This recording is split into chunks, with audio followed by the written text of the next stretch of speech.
Salut les gens! Wake me up, swing me up, oh please don't stop, swing me up, oh, scream it to the ground and swing me up. Hey, oh.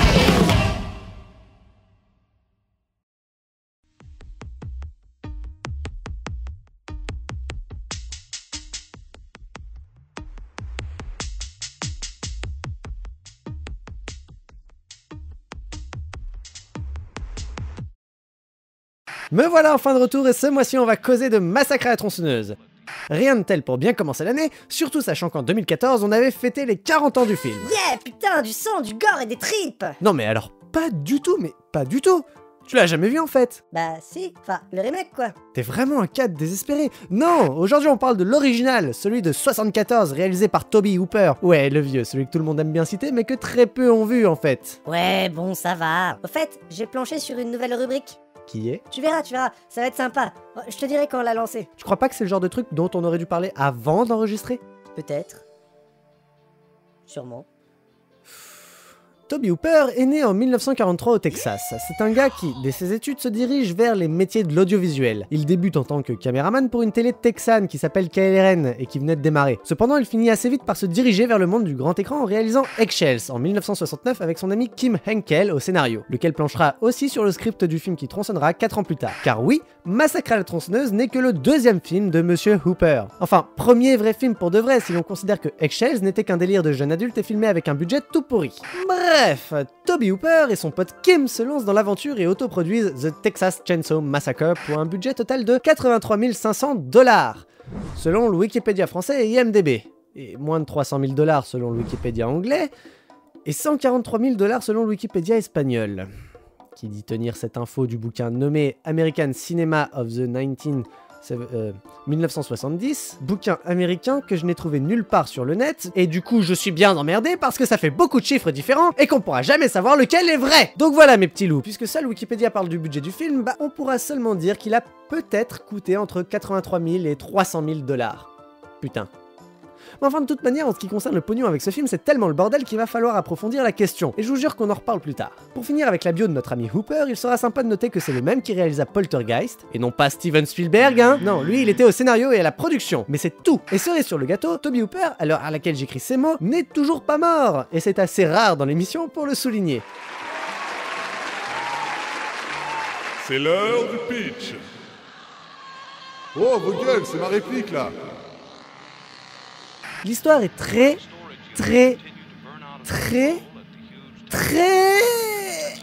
simple. Un groupe de jeunes qui se rendent jusqu'à la maison du grand-père mort de deux d'entre eux, mais qu'en vrai on s'en fout parce que ça ne revient jamais dans le film et que finalement c'est plus un prétexte qu'autre chose parce que de toute manière on ne le connaît pas, on le voit pas, on s'en fout, voilà, vont vite se rendre compte que tout ne va pas se passer super bien. Ils prennent un autostoppeur un peu fou, tombent en panne d'essence dans un endroit paumé où bien évidemment il n'y a pas d'essence, tu l'aurais deviné ça, et surtout, la maison du grand-père en question se trouve un peu à côté de celle d'un putain de tueur à tronçonneuse. Bon, l'histoire propose de sacrés rebondissements qui complexifient un peu le scénario et je vais pas vous en parler histoire de pas vous gâcher le film. Oui, bah ils vont tous crever quoi. Ta gueule. C'est la fin du pitch.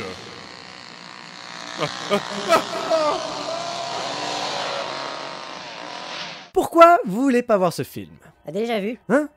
Mais je Oui, crois... déjà vu. Le remake, c'est bon quoi, c'est presque un copier-coller. Toi, mais je vais te défoncer. Ouais, bah en tout cas, le premier, bah... il est vieux et super moche. Mais putain, mais c'est pas si mal! Alors oui, c'est un film qui a pas mal vieilli, mais faites-moi confiance, après cet épisode, vous serez convaincus d'avoir les boules, et les plus masos, enfin courageux d'entre vous, vaudront le mater. Contrairement à ce que beaucoup de gens pensent, ce film ne joue absolument pas sur le gore et le sang. Tout, absolument tout, est suggéré, et les choses les plus insoutenables que vous pourrez voir dans ce film seront peut-être quelques gouttes de sang par-ci par-là. Mais c'est tout! Ce film n'est pas très angoissant non plus. Angoissant dans le sens inquiétant et étrange à la manière de La Maison du Diable, vous vous souvenez? Et pour finir, aucun jumpscare n'est présent, sauf peut-être quelques tentatives ratées. Mais alors, bordel de putain de merde, pourquoi tout le monde s'accorde à dire que ce film est abominable? Pourquoi a-t-il été tellement censuré à sa sortie, interdit aux moins de 18 ans en France et toujours interdit aux moins de 16 ans actuellement? Parce que ce film joue sur la corde de l'inconfort et du mal-être jusqu'à saturation. Tout dans ce film va vous donner une sensation bizarre et la seule chose qui va tourner dans votre tête sera cette question: pourquoi je suis en train de regarder ça, nom de Dieu? Et quand je dis que tout joue sur ça, c'est vraiment que tout joue sur ça. Rien que le générique de début est bizarre. La musique, composée par Wayne Bale et Toby Hooper lui-même, est dans le même genre que celle de La Planète des Singes, relevant plus de l'ambiance dissonante que de la véritable musique de film. Même le jeu des acteurs est particulier. En réalité, il laisse vraiment à désirer. On sent bien qu'on n'a pas là des acteurs expérimentés. Il suffit de jeter un coup d'œil à la filmographie de chacun pour se rendre compte que Massacre à la tronçonneuse n'est que le premier ou deuxième film dans lequel ils tiennent un rôle. Ainsi, on pourra rire au début en se demandant si on ne regarde pas une comédie lorsque l'handicapé tombe dans un fossé. T'as rigolé en voyant un handicapé tomber?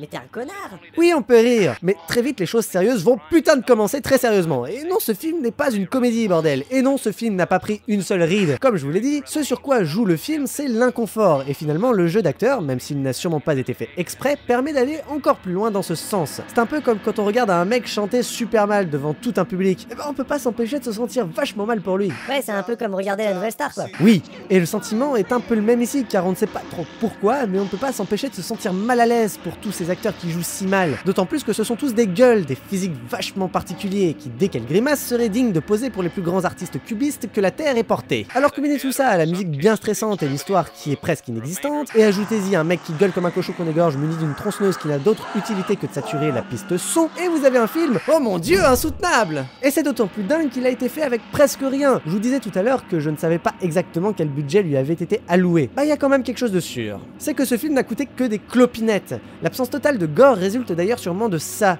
La pellicule utilisée a été du 16 mm, chose d'ailleurs qui rajoute un grain à l'image et qui permet de lui donner ce côté sale. Le film n'a pas coûté grand chose et pourtant ce n'est pas un nanar qu'on regarde, car malgré les quelques points que je viens d'aborder, Massacre à la tronçonneuse a quand même son lot de bonnes trouvailles avec ses plans sur Dolly par exemple. Dolly étant le nom un peu classe qui veut dire chariot de travelling. Oui, on a de super travelling dans ce film. Travelling géré par le génial chef-op Daniel Pearl, dont Massacre à la tronçonneuse fut le tout premier film. Il travailla par la suite sur le remake du Massacre, sur Alien vs Predator Requiem et sur le remake de Vendredi 13.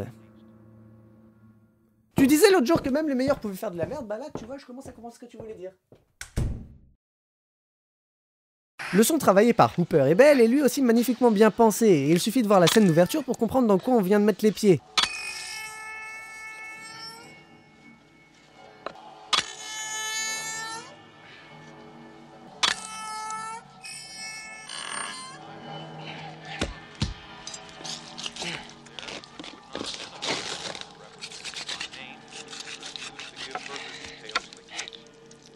Et c'est ça le truc avec ce film. On sait, on sent, on voit bien qu'il a été réalisé avec des bouts de ficelle, mais il suffit d'ouvrir un peu les yeux pour se rendre compte qu'il est une mine d'ingéniosité et que ses créateurs n'ont absolument rien à envier aux grands réalisateurs de l'époque. Tout ça pour le plus grand plaisir de la famille Colombo.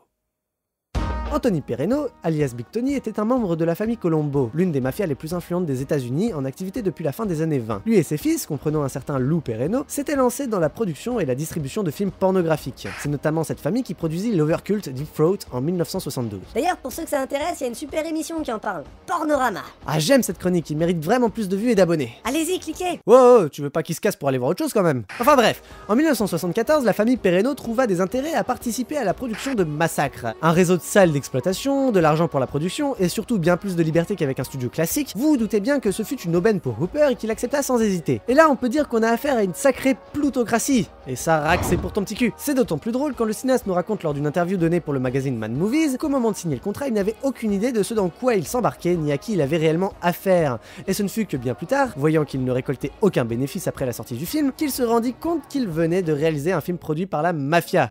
Ouais, rien que ça. Appelez les incorruptibles.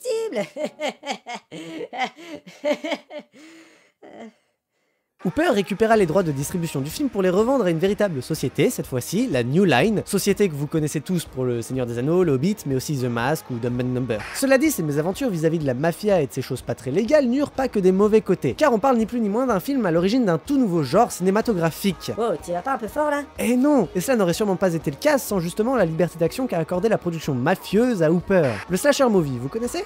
Et bien sûr que vous connaissez, vous avez forcément vu mon épisode rétrospectif sur les comédies américaines et les romans policiers. Hein? Vous l'avez vu? Bref, le slasher movie est un genre officiellement né avec la sortie d'Halloween de Carpenter en 1978. Cependant, en 1974 est sorti un petit film d'exploitation d'horreur racontant l'histoire d'un groupe de jeunes se faisant tuer les uns après les autres par un psychopathe muni d'une tronçonneuse. Oui bah oui, c'est Massacre à la tronçonneuse, on en parle depuis tout à l'heure. Et oui, ce film est un slasher. Et non, ce film n'est pas un slasher. C'est le syndrome du mec qui arrive trop tôt pour la soirée. Effectivement, on retrouve absolument toutes les caractéristiques d'un bon vieux slasher. Les jeunes, le tueur, la connotation sexuelle, la survivante toujours pure, bref, oui, dans l'absolu, on a affaire à un slasher point barre. Sauf que pas point barre. C'est Halloween qui donne avis au genre et qui posa réellement ses bases et ses codes 4 ans plus tard. Au final, Massacre c'est le film visionnaire en avance sur son temps, un délire imaginé par de sacrés scénaristes dans un contexte de libération des mœurs. 1970, je vous le rappelle, c'est la décennie du nouvel Hollywood, des films de cul, de la violence et de la drogue. Fini les années 60 où les jeunes militaient pour ce genre de choses. À cette époque, les jeunes avaient gagné, en tout cas dans le domaine du cinéma. Nous fuyions les réalités brutales de cet temps de grâce vaseux qu'est 1971. Toutes ces réalités de merde. Du coup, c'est pas étonnant de voir qu'il fut projeté à Cannes et qu'il fit parler autant de lui. C'est en effet en 1975 qu'on put le retrouver lors de la quinzaine des réalisateurs, le festival parallèle de Cannes créé suite aux événements de mai 68 et ayant pour but de faire découvrir les cinéastes encore inconnus et autres films indépendants. Vous comprenez du coup, festival, mai 68, film indépendant à la limite du pornographique, Toby Hooper et Godard sont presque faits pour s'entendre. C'est donc à Cannes que le film fut tiré des tréfonds du cinéma d'exploitation américain pour être exposé sur les écrans internationaux. Et les réactions ne furent pas toutes super joyeuses. Interdit en salle en France, c'est finalement 2 ans plus tard qu'il ressort, mais sous la classification X, habituellement réservée aux films pornographiques et ou ultra-violents et malsains. Classement qui d'ailleurs fut inventé la même année que celle de la sortie de Massacre, année de grand cru qui vit dans les salles françaises arriver des films tels qu'Emmanuel, Les Valseuses ou encore Le Parrain 2. Bref, je vous le disais, les années 70, décennie dévergondée, obligeant le gouvernement français à améliorer son système de classification des films. En 1981, on abandonna l'appellation X au profit du fameux interdit aux moins de 18 ans. En Angleterre, le film fut interdit et non distribué jusqu'en 1999, et aux États-Unis, une classification R fut appliquée, qui est un peu l'équivalent de notre interdit aux moins de 16 ans. Sauf que chez eux, c'est 17 ans. Vous l'avez compris, la distribution de ce film a été un peu carrément chaotique. Et lorsque le film sortit en VHS, la copie pellicule d'origine, celle qui servit de master, c'est-à-dire la copie référence dont on se sert pour faire toutes les autres copies, avait été détériorée. Du coup, l'image jaunie et le son pourri se retrouva sur toutes les cassettes et plus tard DVD vendus sur le marché. Ah merde, ça c'est vraiment pas de bol. Et finalement, c'est l'année dernière, en 2014, et pour les 40 ans du film, qu'une version restaurée 4K vit enfin le jour. Et à moins que vous n'ayez vu le film au cinéma à sa sortie en 74 ou au Festival de Cannes en 75, il est très probable que vous n'ayez jamais vu le film en bonne qualité, tel qu'il devait être vu. Ainsi, pour marquer le coup, la version 4K fut projetée à la quinzaine, 39 ans après son premier passage, et une édition Blu-ray sortie pour le grand public. Celui-là, oui. Bref, le film est beau, l'image est magnifique, le son est à se damner, et j'ai même pas de télé 4K, putain, je suis même pas au top des capacités du Blu-ray. Oui, bon, on a compris, on voit plutôt ma rubrique là. C'est l'heure de l'anecdote. L'anecdote? Oh oui, une belle anecdote. L'anecdote. Leatherface, tueur de Massacre à la tronçonneuse, fut très inspiré par Edward Gain, un mec qui déterrait les morts pour les éplucher et se fabriquer des habits avec leur peau. Il a aussi été accusé d'avoir tué 2 femmes dans le même but. Il est arrêté et emprisonné en 57 et on retrouva les restes d'au moins 15 corps dans sa baraque. Plusieurs psychopathes cinématographiques sont inspirés de ce tueur, parmi lesquels Norman Bates dans Psychose, Buffalo Bill dans Le Silence des Agneaux ou bien même Frank Zito dans Maniac. C'était l'anecdote. Oh, l'anecdote. L'anecdote. L'anecdote. Dernier point. J'ai essayé d'éviter le sujet tant que j'ai pu, mais il fallait bien en parler un jour ou l'autre. Les suites et remakes. Massacre à la tronçonneuse est une franchise. Le film original a connu 4 suites directes, un remake, et ce remake a lui connu un préquel. Oui, je sais, ça fait beaucoup. Je ne vais pas parler des 3 premières suites, sorties respectivement en 86, 90 et 94, car je ne les ai tout simplement pas vues, à part le film de 86, mais c'était il y a trop longtemps et je n'ai pas pris la peine de le re-regarder pour cette chronique. Je vais par contre parler du remake et de son préquel. On dit pas une préquelle? Ta gueule. Ces films... C'est de la merde! Produit par Michael Bay, hein, déjà ça faut le dire, merci. Il copie tout du film original, mais avec les codes du slasher d'aujourd'hui. Le résultat est donc nul, c'en est presque mathématique, car tout ce qui faisait l'essence du premier, sa nouveauté, n'a pas lieu d'être ici. La scène d'exposition nous montre direct que tout le monde va mourir, sauf la vierge gentille qui ne fume pas de drogue, et l'introduction de Leatherface ressemble à n'importe quelle introduction de psychopathe. C'est vrai qu'ici aussi on a un jeu d'acteur absolument pas réaliste, mais sauf qu'au lieu de voir un jeu d'acteur bizarre avec des gueules qui mettent mal à l'aise, on voit des beaux gosses qui n'ont juste pas de jeu. Et c'est nul. Jouant sur le fanservice à fond, le film n'essaie même pas de se démarquer de l'œuvre originale, et quand il le fait, je suis sûr que c'est même pas voulu tellement ça ressemble aux 1000 autres films du genre qui sont sortis la même décennie. Bref, le remake de 2003 et le préquel de 2006 sont à chier. Le pire dans tout ça, c'est que forcément c'est le vieux qui a une esthétique de nanar et les nouveaux qui ont une esthétique plutôt classe. Et vous savez quoi ?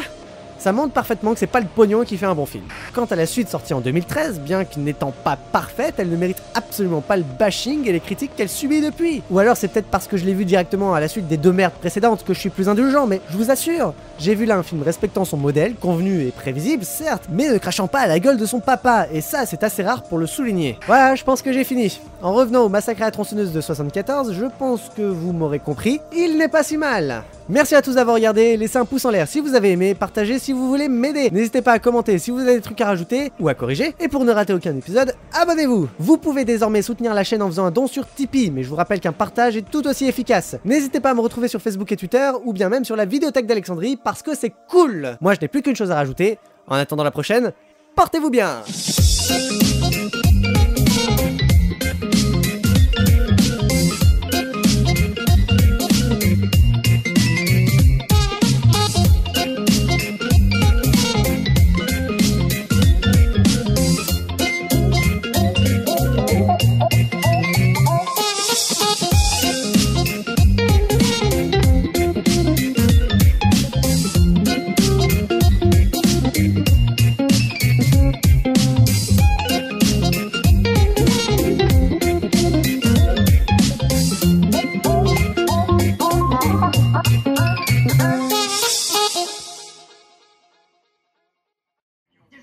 Si vous avez des informations concernant ces individus, adeptes d'une secte chelou de merci de bien vouloir me les communiquer.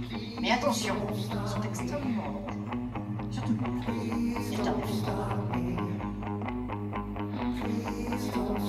Je crois qu'on a un problème.